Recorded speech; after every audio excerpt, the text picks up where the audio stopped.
येथे 1 कप डाळे घेतलेले आहेत चकली करण्यासाठी।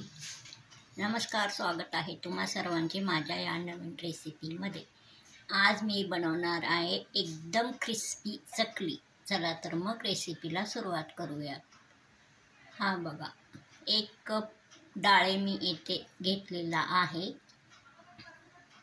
तो चांगला भाजून घ्यायचा।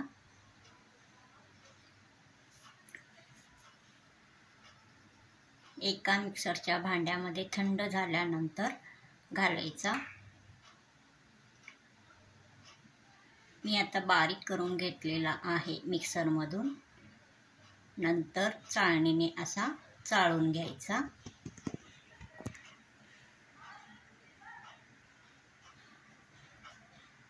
हा जाडसर राहिलेला काढून घ्यायचा।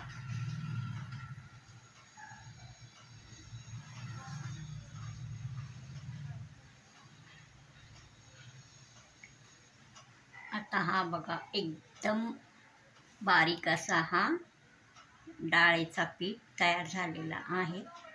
आता यामध्ये 4 कप मैदा घालायचा।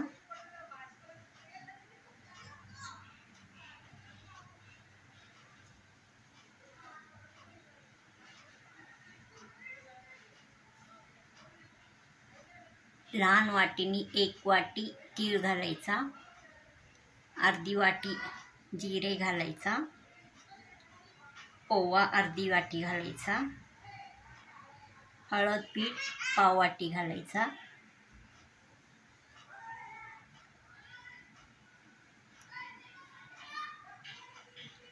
लाल तिखट अर्धी वाटी घालायचा।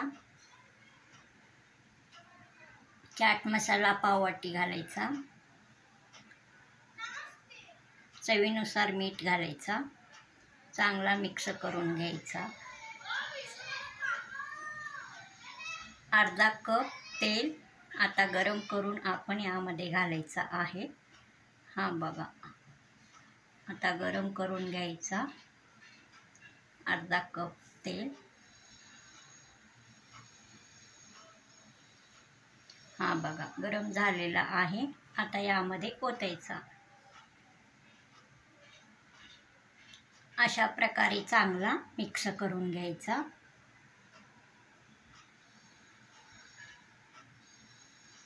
आधी चमच्याने झारीने कशाने असा मिक्स करायचा।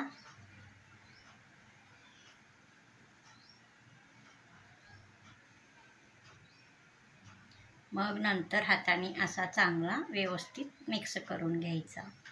अगदी हलक्या हाताने मिक्स करायचा।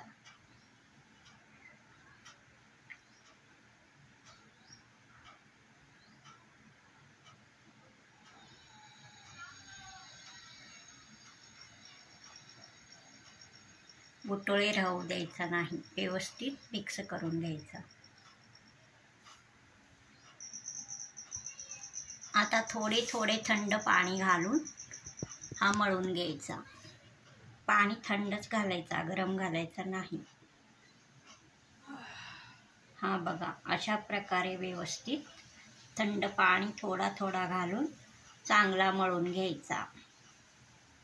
हलक्या हाताने मळायचा। चकलीचे पीठ हे सैलसर मळायचं नाही, थोडासा घट्टच मळायचा।